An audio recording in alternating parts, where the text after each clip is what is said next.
What happens when a self-made CEO trades his suit for a dirty apron and finds his team being screamed at behind the kitchen doors? Noah Ridley stood in his office, tapping his fingers on the edge of his desk. 20 fast casual restaurants across the state, all built from scratch over 12 years. He'd started with a food truck and a dream. Now, his signature flame-grilled sandwiches were a household name in 3 cities. But things had shifted lately. The last quarterly report showed staff turnover climbing fast. One location, Store 14, was bleeding employees. Noah had never met the crew there. It opened during the pandemic when travel was limited. He'd hired a manager through his district lead, then trusted the process. Maybe too much. He leaned back in his chair, staring at the report again. Too many names crossed out. Too many left voluntarily notes. He didn't want another filtered update from a district manager. He needed to see it, feel it. So, he called his assistant, gave her a list of what he needed: a new ID badge, fake name, forged resume, and clothes that screamed new guy. Noah became Danny Reese, a recent parolee trying to turn his life around with a dishwashing job. No one at Store 14 had ever met him. The photos online were outdated, and his disguise baggy clothes, fake tattoos, a different beard cut was solid. He even wore a small earpiece with a voice modulator during the training video call. The interview had been over the phone. It worked. His first day was a Tuesday. Flu season had hit hard. The store was short-staffed because 2 line cooks called out, and the cashier had quit mid-shift the day before. It made sense now why they were desperate enough to hire Danny sight unseen. As soon as he stepped inside, he was hit by the sharp smell of grease and bleach. The tile floors were sticky. A young woman in her 20s with frizzy brown hair and tired eyes looked up from mopping. "You the new dishwasher?" she asked.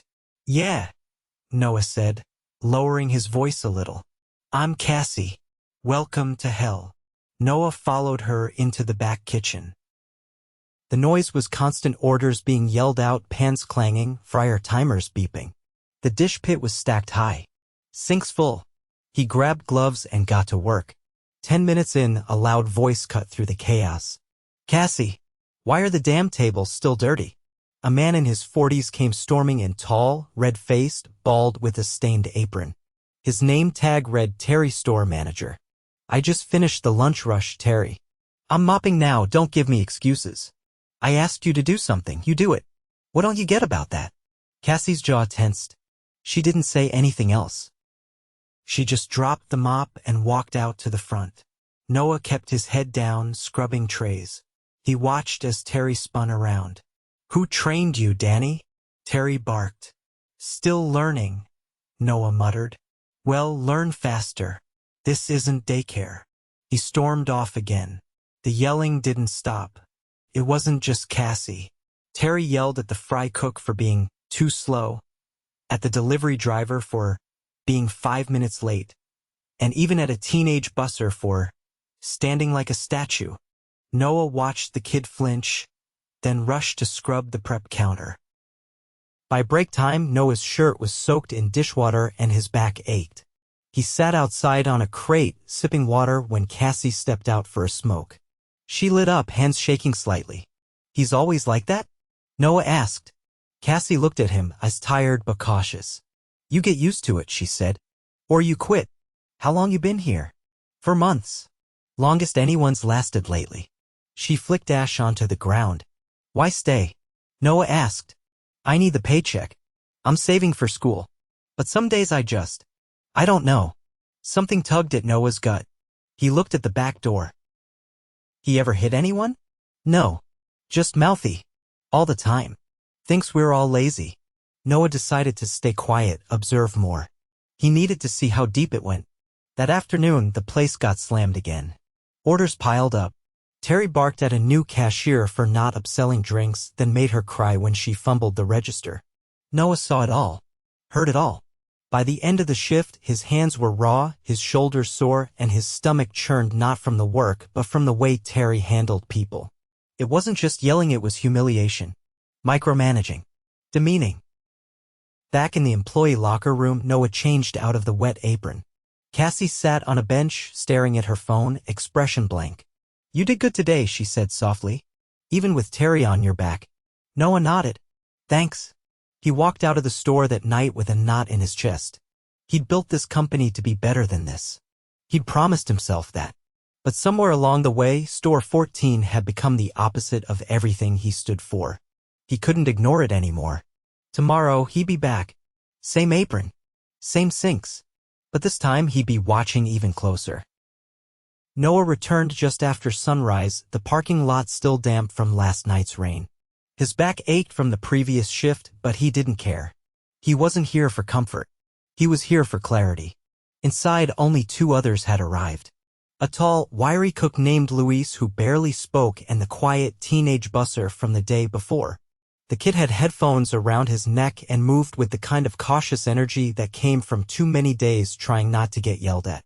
Noah punched in with the same fake name on his badge. Luis nodded at him, then returned to prepping onions, his motions fast but careful. The kid was restocking napkins near the soda machine. They all worked in silence for a while until Cassie slipped through the side door. Her hoodie was still damp and her shoes squeaked against the tile.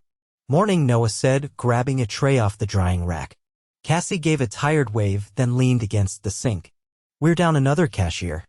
Julie quit last night after close." "Anyone replacing her?" "Nope. Terry said we'll figure it out." Noah kept his hands moving. "You ever talk to District about all this?" Cassie gave a short laugh. "You think they care?" "Terry's been here since opening. He's tight with them. They just see numbers. Not what it takes to survive a shift in here." Noah didn't answer. He was still processing when Terry burst in through the back, holding a half-eaten sandwich in one hand and a clipboard in the other. "Luis, I need those grill temps logged. Now." Luis set down the knife and wiped his hands. Terry turned to the teen. "Eli, clean the bathroom floors before we open. I don't want to smell bleach. Just make it look clean." Eli nodded quickly and disappeared. Terry's eyes landed on Noah. "You're on fryer detail today. Don't screw it up. That oil costs more than your paycheck." Noah dried his hands and moved to the station. Terry walked off again, muttering something under his breath. An hour later, the doors opened. Customers trickled in. Orders started lining the screens. Cassie juggled the register and bagged orders. Luis flipped chicken on the flat top, his forehead already shining with sweat. Noah dropped fries and onion rings, hands moving steadily. It wasn't until noon that things unraveled. A lunch rush hit hard. A group of construction workers came in, followed by a school bus of teenagers. The lobby filled fast. Eli tried to clear tables, but Terry barked at him to help at the drink station. Luis burned his hand on the grill and shook it off without a word.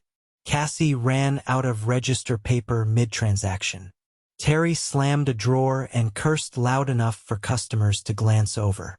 Then it happened. A woman in her 50s approached the counter with her food tray. "Excuse me," she said, holding out her sandwich. "This has mayo. I asked for no mayo." Cassie reached for the tray. "I'm sorry about that. Let me get you a fresh one." Terry intercepted, stepping between them. "What's the issue?" Cassie tried to explain, but the woman cut in. "I have an allergy. I told the cashier, but someone must have missed it." Terry frowned. "Lady, it's just mayo. Wipe it off." Noah froze. Luis stopped flipping burgers. The woman looked stunned. "Excuse me." Terry leaned in. "We don't have time to baby every single order. If you've got such a serious allergy, maybe eat at home." Cassie's mouth opened, but no words came out. The woman's face went pale. She set the tray down and turned to leave without another word. Noah stepped over, lowering his voice. "She said allergy, Terry. So, that's a liability. You can't dismiss that." Terry's eyes narrowed. "You don't tell me how to run this place, rookie." Noah stared at him, jaw tight. He turned back to Cassie. "Get her a refund and remake the sandwich." Cassie moved quickly. Terry glared. "You want to be next out the door?" Noah didn't answer. The rest of the shift was tense. The staff worked faster, quieter. No one made eye contact with Terry. Eli returned from mopping the bathroom floors with bleach still heavy on his sneakers. By late afternoon, the store thinned out.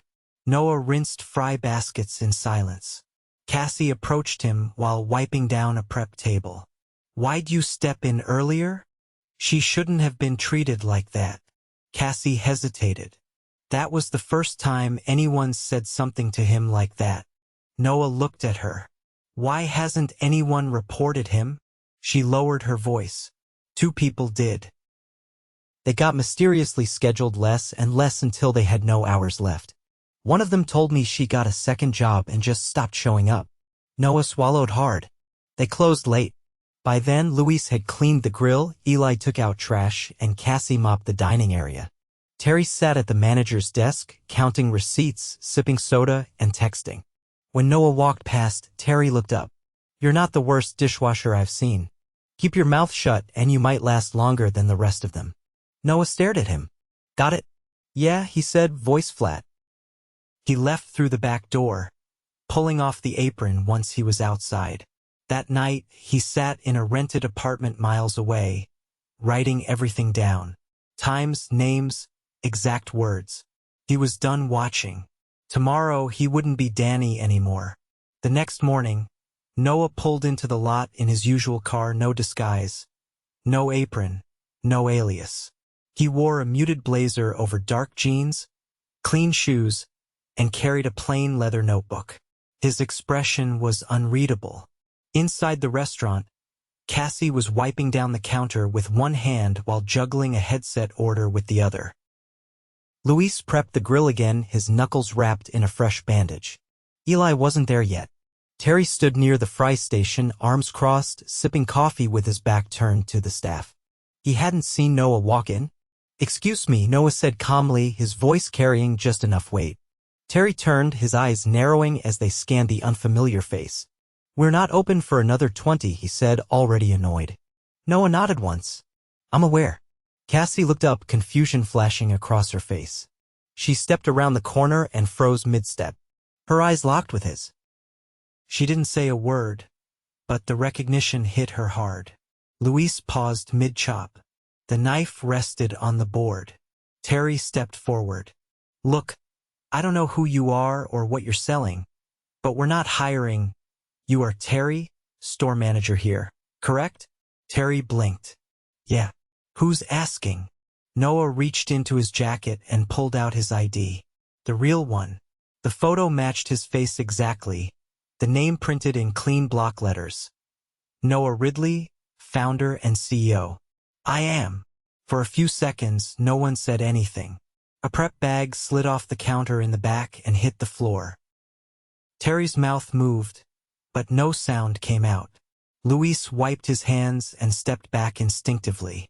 Cassie looked away, swallowing hard. Noah continued, tone steady. "I've spent the last 2 days working here, as Danny, washing dishes, stocking, listening." Terry opened his mouth again, but Noah cut him off with a raised hand. "You don't need to explain anything. I heard enough. I watched enough. You've created a culture of fear in this building. People are scared to breathe wrong around you." Terry shifted his weight. "Look, I run a tight ship." "These kids, they're not the problem," Noah interrupted. "You are." He turned to Cassie. "How many people have quit in the last 3 months?" She hesitated. 9. Noah faced Terry again. "And how many of those did you report as voluntary?" "I mean, they walked because you made it unbearable." Terry's face flushed. "This is a tough industry. If they can't handle, this isn't about tough." Noah's voice sharpened. "It's about respect. I built this brand from a food truck. I know what hard days feel like. But I never yelled at my staff. I never told a customer with an allergy to go home. I never made a teenage employee clean chemical-soaked floors with no gloves." Terry's mouth opened again, but this time there was no defense. Noah stepped forward, lowering his voice just enough to make every word land. "You're done here. Effective immediately." Terry's face twisted. "You can't just walk in and you're not walking out in uniform." Hand over your keys. Cassie stepped back, eyes wide. Luis didn't move. The entire store was still. Noah held out his hand. Now. Terry stared at him for a beat too long, then pulled the keys from his belt and dropped them in Noah's palm. The metal clinked hard against his ring. He didn't bother to say anything else. He just turned, yanked off his apron, and walked out without looking back. The door slammed behind him. Noah exhaled, then turned to the staff. I'm staying until we fix this. Cassie blinked. You're staying? I'm not going back to my office until the store runs the way it should. I'll handle shifts, ordering everything. But I need help. Luis set down his knife. What do you want us to do? Be honest. About everything. What's broken, what's missing, what we need to do better. You've been surviving. Now we rebuild. Cassie nodded slowly. We're out of gloves. The mop bucket's cracked. We haven't had a proper team meeting since I started. Luis added, the fryer filter hasn't been changed in over a month. I'll get all of it handled today, Noah said. But first, break time. Real one. 15 minutes. Rotate. Luis looked stunned. During prep, we've got 10 customers a day because no one wants to come back. We can afford 10 minutes to breathe. Cassie walked to the back, pulled off her headset, and sat on a crate. She stared at the wall for a second, then let herself lean back. Noah stepped into the office. He flicked on the computer, logged into the internal system, and started inputting emergency orders, cleaning supplies, fresh mop, fryer parts. Then he sent a message to HR, immediate termination processed. Begin hiring for new store manager. I'll be on site until we have the right person. By the time he stepped out, Luis was back on the grill. Cassie had returned to the register. A few early customers trickled in, and Noah took the front line himself. No one raised their voice. There was no tension buzzing in the air. At around 11, the front door opened and Eli stepped in, half out of breath. Sorry. Bus was late, I ran here. Noah walked over. Eli, right? The teenager froze. Yeah. I didn't mean to be late. It's okay. You're here. Take a second. Then we'll get you on drinks. Eli blinked. You're the new guy? I was, Noah said. Now I'm just the guy trying to fix what should have never gotten this bad. Eli walked to the back, still confused, but calmer. By noon, orders started picking up. Not a rush, but more than usual. Word must have been spreading. Noah noticed a few familiar faces from the day before, construction workers, a couple of teachers. Cassie greeted them like regulars. One of them leaned over the counter. New manager? Cassie glanced at Noah. Something like that. The customer grinned. Food's already coming out faster. Noah didn't smile. He didn't feel like smiling yet. There was still too much to fix. Thursday morning, Noah was the first one in.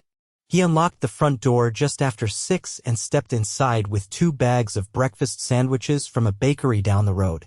The lights flickered on overhead, revealing the same scuffed floors and grease-stained walls, but without the usual weight in the air. He set the bags on the break table, rolled up his sleeves, and got to work cleaning the soda machine, something he'd seen neglected every day since walking in. Cassie arrived next. She paused when she saw him crouched behind the counter with a spray bottle and rag. You're here early, she said, pulling her hoodie off. Trying to knock out a few things before open, Noah said without looking up. Check the break table. She walked over, eyed the bags, and raised an eyebrow. For us. Everyone. Cassie opened one and took out a sandwich. You didn't have to, I know. Luis arrived next. He stepped inside slowly, still favoring one foot. His eyes landed on the food, then on Noah kneeling by the drink station. Morning, Noah said, standing up. You're planning to stay until we hire someone? Luis gave a small nod. Yeah, I'll stay. Eli came in a few minutes later, rubbing his eyes, his backpack slung low. He stopped short when he smelled the food. Cassie tossed him a sandwich. Don't drop it this time. He caught it with both hands, grinning. You guys are being nice now? Noah grabbed a clipboard and walked toward the back. We've got a lot to fix. Can't do that on an empty stomach. By 7, the prep work was in motion. Cassie worked the register while training a new hire named Alondra, a quiet woman in her 30s who had just transferred from another store. Luis handled the grill with more ease now that he didn't have Terry breathing down his neck. Noah stayed in the back, checking inventory and updating the fryer logs. They were still short-staffed, but they'd found a rhythm. At 10, the district HR rep arrived. Her name was Marlene, and she shook Noah's hand firmly before stepping into the office with him. "Heard about what happened," she said as she sat down.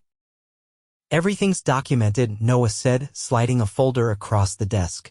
"I need follow-up done with every person who left the store in the last 6 months. If they want to speak, we listen. No spin, no excuses." Marlene flipped through the papers. "You're staying on site? Until we've rebuilt the team and the next manager is trained personally." Marlene nodded. "I'll start the outreach. Anything else?" Noah leaned back in the chair. "We need someone who can lead without intimidation. Someone who can grow people. Not just manage a schedule.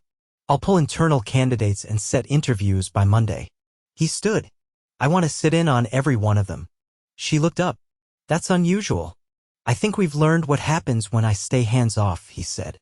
By the lunch rush, customers were trickling in steadily. Not a wave, but more than the day before. A local teacher complimented the new cashier's energy. A retired couple thanked Luis for their hot meals. Noah worked side by side with Eli at the drink station, watching how the kid handled himself under pressure. He still fumbled with lids, but he stayed focused. When a customer asked for extra napkins, he didn't freeze. He smiled and handed them over. "You ever want to move up?" Noah asked between orders. Eli looked over. "Like, to what?" "Prep. Maybe line cook. Eventually shift lead." Eli shrugged. "I'm not great at talking to people."